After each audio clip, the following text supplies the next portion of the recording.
So just to start with, to clarify the definition of the act of bodging, as there's some kind of confusion about the meaning and origin of the term, and it's a word that's very often misused in kind of modern language. So the bodger, or the bodgers, is a very specific term, which refers to the skilled craftsmen who would traditionally work in the woods of High Wycombe, producing chair components for the Windsor Chair industry. The verb to bodge, however, refers to a job that is done out of necessity, carried out by a competent worker, using whatever tools or materials are to hand to make something that is serviceable and workable. And so on the left here, some examples.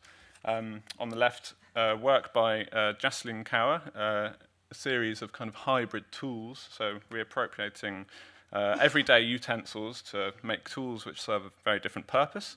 And on the right is a handle from our office plan chest, which is a replacement of an old handle using the end of a cut-off broomstick. And this is very different to botching, which is actually something that is a kind of clumsy or inelegant attempt at patching something up. And this is a photograph I took in Japan about 4 years ago of someone's kind of failed attempt to repair a corner of timber cladding using the kind of most inexplicably inappropriate material, in this case, surgical plasters.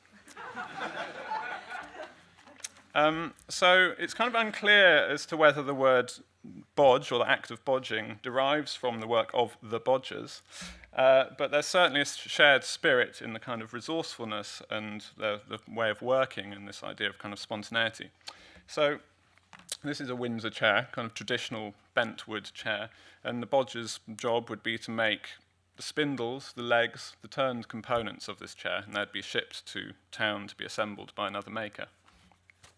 And it's interesting to look at the kind of working practice of these people.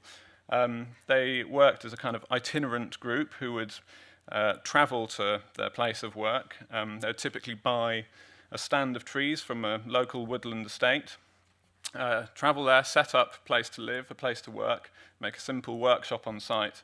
And so kind of making and living was very closely intertwined with where they were working. An example of a bodger's shelter that would be, fashioned from the material that they were surrounded by.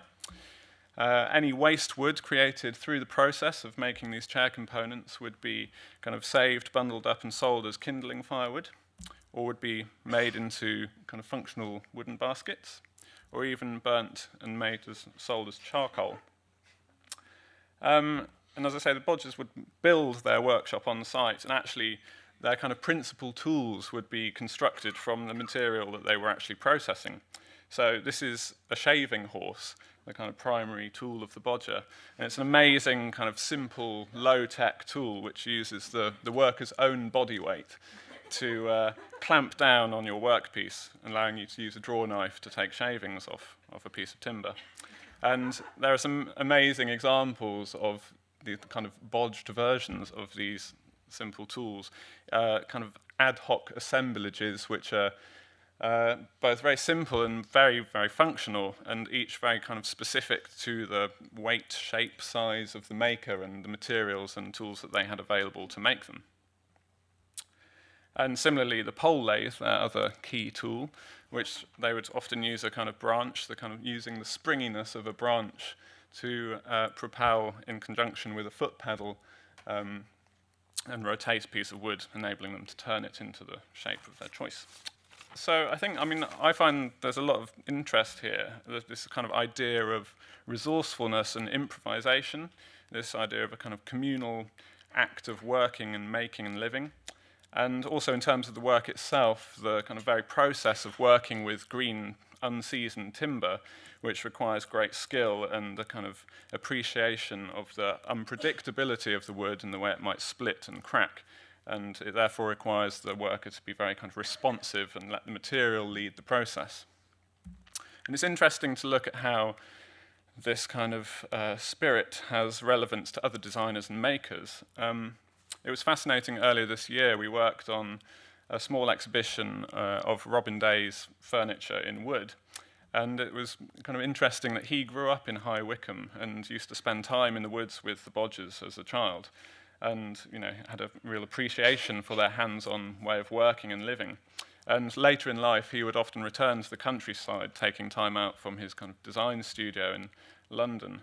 And there was this amazing sketch in his sketchbook where he was kind of, at the same time as he was refining a chair for mass production, working out the specific geometry and jointing techniques, he was obviously preoccupied with a kind of weekend project designing this kind of birdhouse at home out of scrap pieces of timber.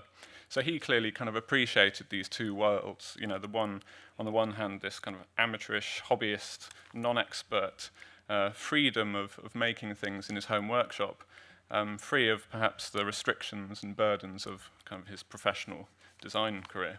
And I think this spirit is also seen in the work of other kind of contemporary furniture makers like Andrea Branzi and Martina Gamper, these kind of amazing kind of bodgings together of found chairs to create these kind of spontaneous, kind of charming pieces. And I think in a way, the spirit also has a lot in common with the way we started out at the Cineroleum, working under the canopy of the petrol station on Clerkenwell Road, setting up a workshop there. This idea of working together, communal act of making, reappropriating furniture that we found on site to make jigs and tools to make other furniture, and this idea of kind of improvising with what we could get our hands on to create something spontaneous. Thank you.